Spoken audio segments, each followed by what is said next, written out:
Hello and welcome to Women Engage. We're so glad that you could be with us today.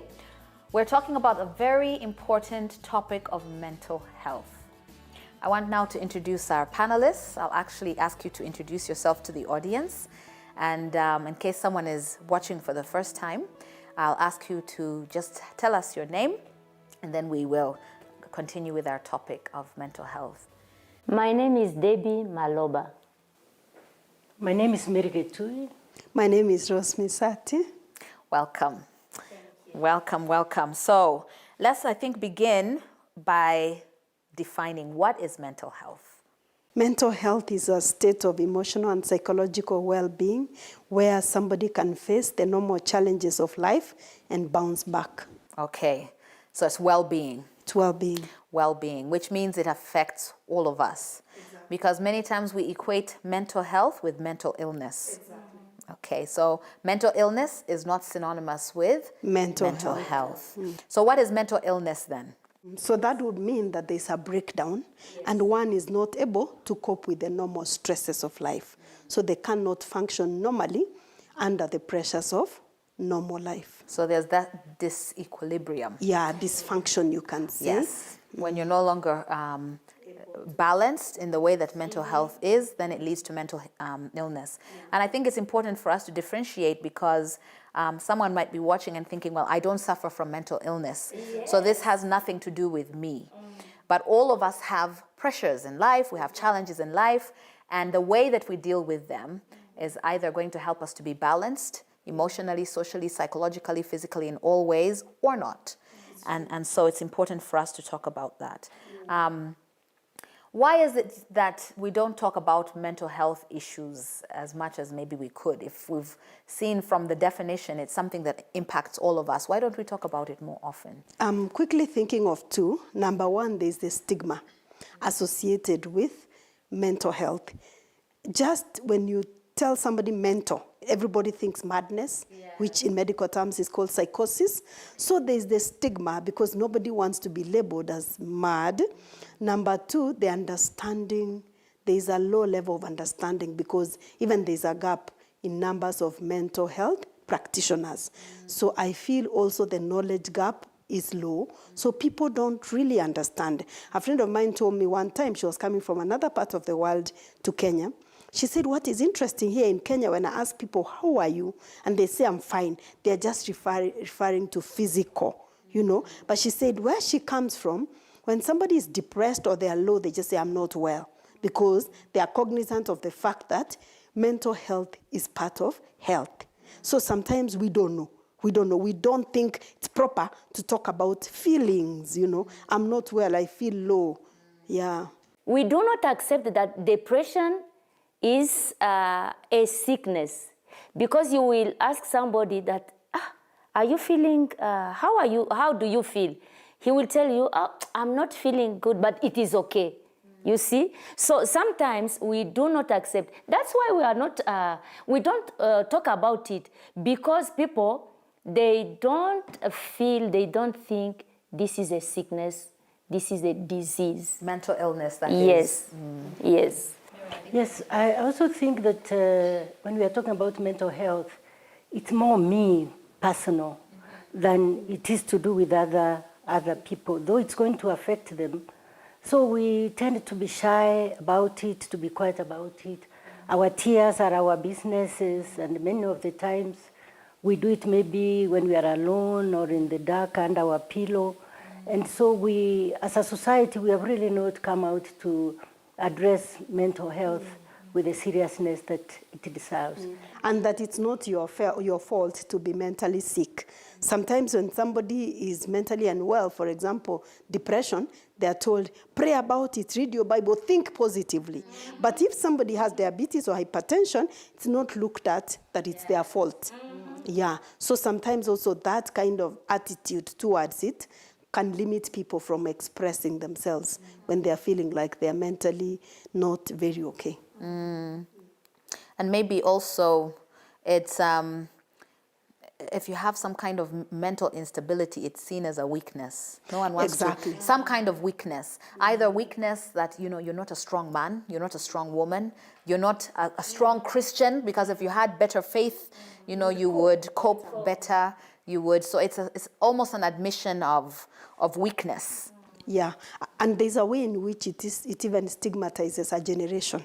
I remember in my culture, before you got married, a girl, one of the questions they would ask, are there any people who are mad in their genealogy? And they would go finding out whether there's an uncle, a grandfather, a cousin somewhere. And if there's one like that, that's a family not to get into. So there's a way in which it stigmatizes the whole generation. So what are the things, what are the kind of things that cause imbalances in our mental health on an everyday basis? What are the challenges that we find that really shake our mental health sometimes? You know, we are in a world now which is very, very fast.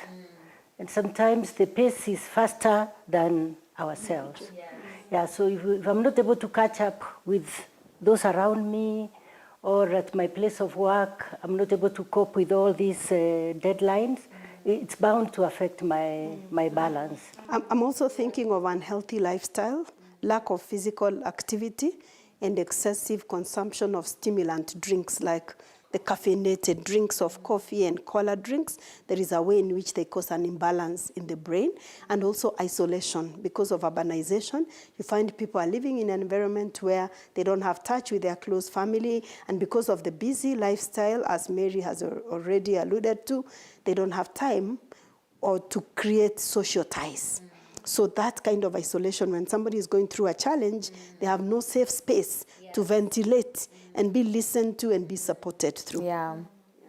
And maybe also just thinking about what Mary was talking about.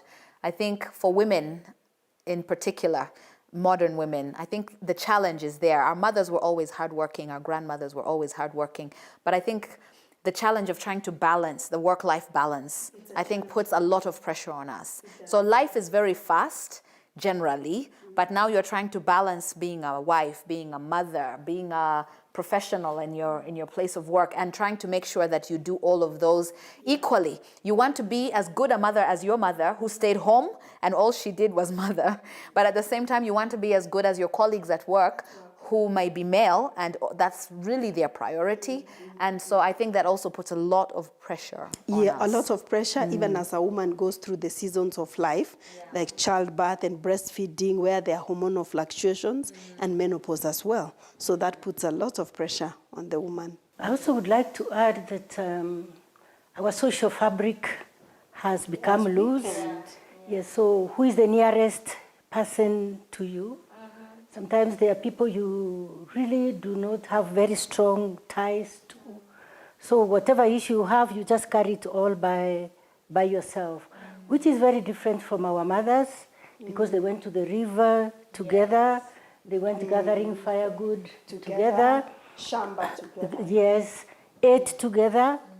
And our lives are becoming more individual, and I think that way our balance, the social aspect goes missing, and that cannot contribute to our mental health.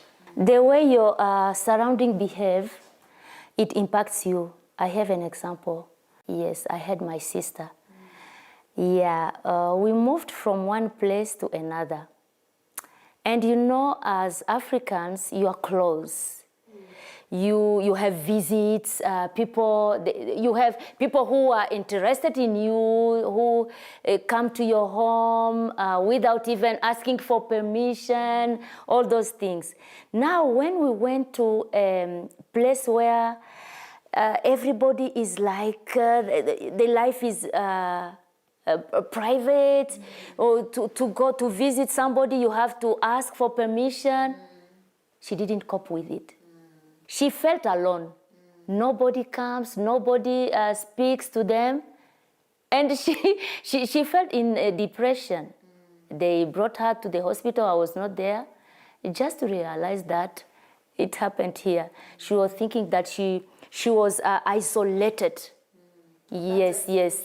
And you see, when you are used to one culture and now you have to cope with another culture where people seem to live their private life without being interacted. It brings also depression. Some other things maybe that can lead to issues with mental health have to do with maybe irregular things like abuse. Not only the mental health of the victim of abuse, but in a home, if you are a witness to abuse, if your mother is being abused or your father is being abused, and you continue to witness that has a very destabilizing impact on a child's mental health. And also the victim, of course, would be impacted. So, all of these things impact greatly on our mental health. But as you can see, most of the things that we've spoken about are things that are everyday. Most of us, hopefully, don't have to deal with abuse, but we all have to deal with the modern day lifestyle. And not knowing how to sometimes balance all these competing things that we're trying to chase can actually lead to us facing challenges.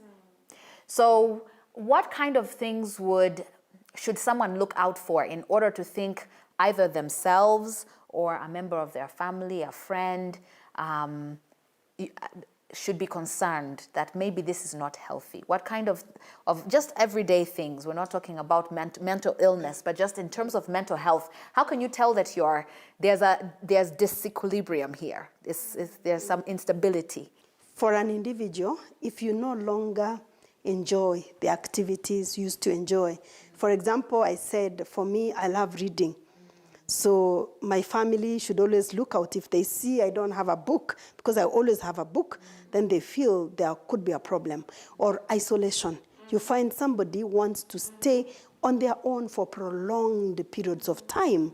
Sadness, not the sadness that occurs for a short time, but somebody has prolonged moments of sadness, even crying, even talking about not having hope, not having a future consistently.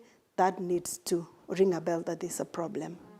Yes, and also in these days when we reach each other very easily on mobile, if you call me twice, thrice, and I'm not responding as I usually would, I think it's a red flag. Somebody needs to find out what is it that is going on. And if you don't see me in the places where you usually see me, why have I not come to church a few times? Workplace. I'm not really doing things the way, as Rose has put it, the way that could be my routine. Because each one of us is different, and somehow people could find something has been done. They say, oh, this must be Mary who did it. If something which Mary would have done has not been done, I think it's time to check. Eating habits are also important. If somebody eats less than they do, they don't have appetite or they eat more, sleeping, excessive sleeping or lack of sleeping, that needs to raise a red flag that there's something, or even abuse of drugs. Sometimes somebody has to cope by taking alcohol, other drugs, or even coffee and tea. It needs to raise a red flag that there's something. And also you feel weak. You feel weak. Yeah, tired, fatigue. You seem not to move, to care, to do something. You feel like something is not going right within you. That is also a sign. And Debbie, you have reminded me something. Yes. Somebody said one time that even they're taking care of themselves, the way they dress. Yes. And they said, this is what the person said. Yes. If you see a young lady wearing navy blue and black, there's a problem. Yes, there's a problem. Why? And I took it because the colors don't go at all. Or wearing brown like this, chocolate brown and black together. And it's a young lady. I'm not talking about a child or an older lady. So when this person said, I found, oh, really? But then I have made a deliberate effort to check around. And I have confirmed 9 out of 10 usually, there is a problem. Yeah, why is that? Because the colors totally don't go, it means that either the person is depressed, or they are too busy, or they don't care how they look, or most of the time they have a low self-esteem. Yes. I will try to observe Just this try and one. observe. I did it. I just had it in a Yeah. program somewhere, and I said, let me observe. And so this person was saying, when you see somebody who normally dresses smartly, they are dressed in a way that the colors are not matching. You need to say, let me find out today how are they dressed. Yeah. Yeah, so people generally stop caring about their appearance. Yeah.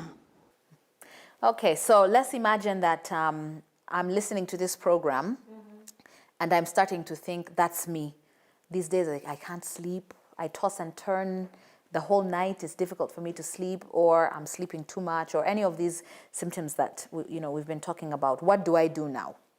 You need to talk to someone. It's very important. Mental illness, you cannot deal with it alone. Have somebody you can confide in. It can be a family member, it can be a friend, it can be your pastor, it can be somebody from your church. Talk to them, and then they will take you for counseling. That is the beginning. And then after some time, again, depending on the way they assess, you might be referred for management through the use of medicines, drugs. Yes. Before you go to find that person, pray so that God will lead you and will answer through that person. It helps. It's very important. You find somebody, to talk to. I also think that nothing's really new. There's always somebody who has gone through the same. If there's a way you can reach this person, they would really be able to help you. Let me just share perhaps a very sensitive personal experience. When I lost my son 4 years ago, traumatic. How can I pick myself again? How do I continue with my life again? And a friend who had gone through the same introduced me to a group of mothers who have gone through this experience. Support group. Yes, and when we meet, we don't change what happened, but we strengthen one another.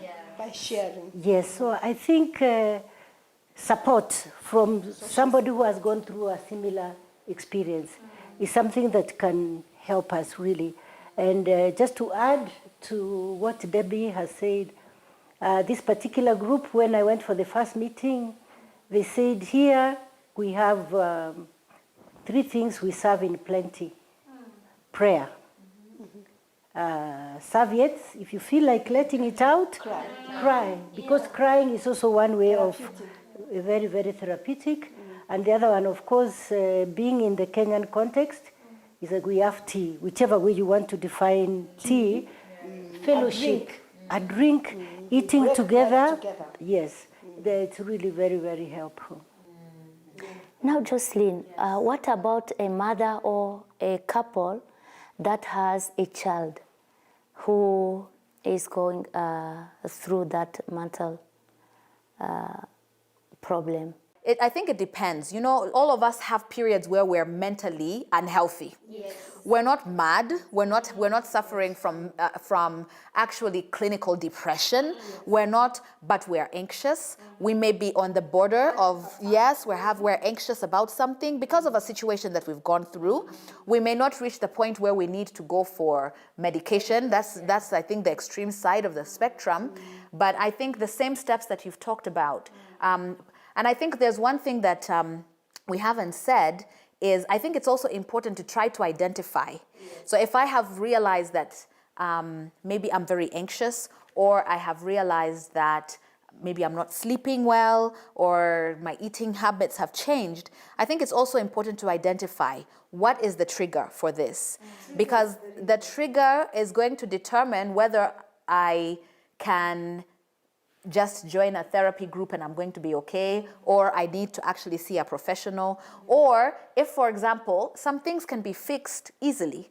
If I'm anxious because of a certain maybe financial situation that I'm going through, sometimes just finding a way to solve that financial situation can remove my anxiety. Yes, so I think it's very important that when you first identify that you're suffering some symptoms of being unhealthy mentally, that you try and ask yourself, what is leading to this? Why am I feeling so sad? Why am I, there's always a cause. And then after establishing what the cause is, I think the cause is going to determine the measures that you're going to use. Yeah. And then I also wanted to share a little bit from my experience as I'm a caregiver to family members living with mental illness. Now, the illness itself, the extreme side, so to speak. And I've also worked in a mental health institution for close to 10 years. Usually, just to follow up on the question Debbie asked about what do you do if you're a mother and you have a child, I tell you as family, you're too involved to deal with it. You're too involved because you really get affected. Statistics say that for every person with a mental illness, 4 other people are affected. 4 at minimum. It could be the mother, the father, a sibling, a brother, a colleague. So it's many more people, but a minimum of 4 people are affected. So at that time, even your judgment and whatever solutions you may give, they may not be rational. Usually it takes an external person. It can be an uncle, an auntie, and a friend, or even a professional counselor to determine. And many times, let me tell you, prayer is the most natural thing to do, but it's not that easy. You find when somebody is in that state, they can't even pray. So it doesn't make sense at that point when you tell them, pray and read your scripture. It doesn't make sense. And some of them, they are at a level, they need medication fast to stabilize. And sometimes as Christians, we have gone overboard.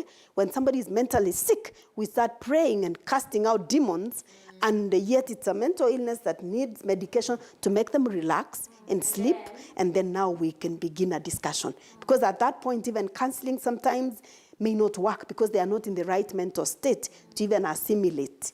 Yeah, so it's very important to have somebody else, to deal with it who is a bit outside.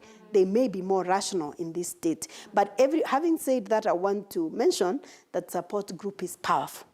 Everybody, even when you're still okay, we need a support group for something. It may be for young mothers, for older mothers, for professional women, for anything, church, married couples, church, we all need a support group. We need one another. Yeah.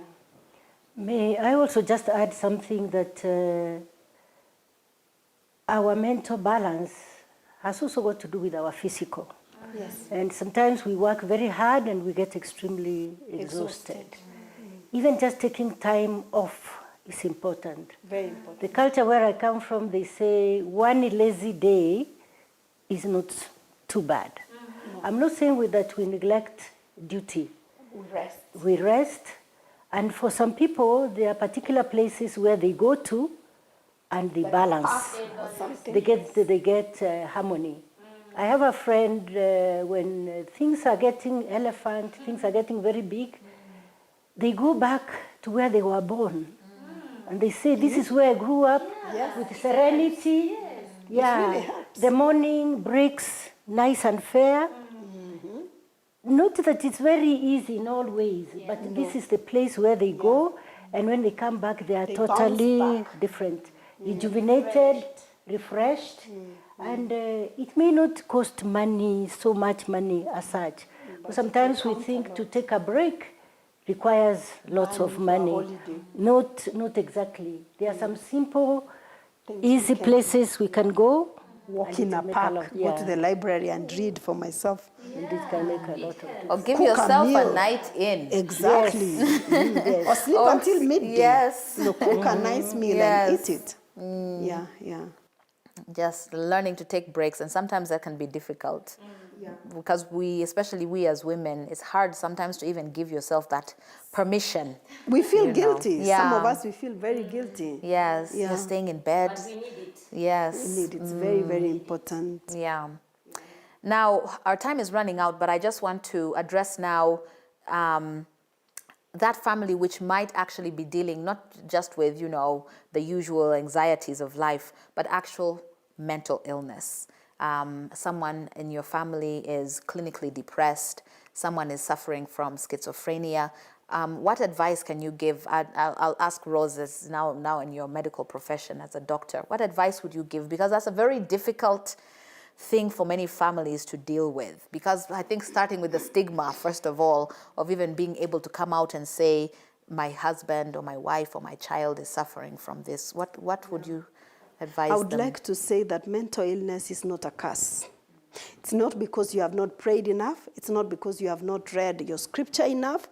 In other words, it's not your fault. It's not because of something you have done. Many times, actually, largely, it's genetic. There are people who have a genetic predisposition to breaking down mentally. But that's not the end of the story. They can still, with proper medication and psychotherapy counseling, that is, they can lead a near normal, if not normal life. So please seek for help. And there's also help for caregivers, because many times the focus is on the person who's sick, but the caregivers also need therapy, they need support, because it's not easy to live with somebody who is having a mental health issue. You might actually also end up to be a bedmate if you're not well taken care of. So there are support groups, there is counseling for the caregiver, and also for the one who is affected, there is medication. And now we have medication with very minimal side effects that somebody can take. They are stable, they can go on with work, and they accept the condition, and they live with it and provide for their families. And actually, they live their purpose. They exploit their full potential. Yes. Recently, I read a piece of work by a student, and they were proposing, and maybe Rose is better placed on this, that even for mental illness, let's not ignore that this person can actually have an occupation. They do. And so even when they are in a mental institution, They need to be doing something. they need to be doing something. Gives them a purpose. Yes, they need to be taught to do something, so that when they come out, the self-esteem doesn't go down. Exactly. And being able to keep busy is also therapeutic. For the mental health, by the way, it's very important. Yeah, very important, because when you isolate somebody and now it seems like you have pity on him, he will now think, oh, so I'm not normal.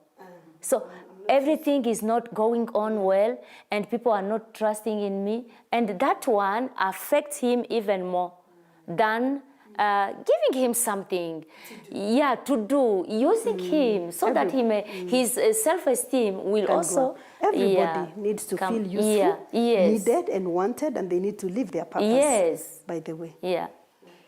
Thank you so much, ladies. Unfortunately, we've run out of time. And I would like to just remind us that God's word says that Jesus came so that we can have life and have it more abundantly. An abundant life is a balanced life.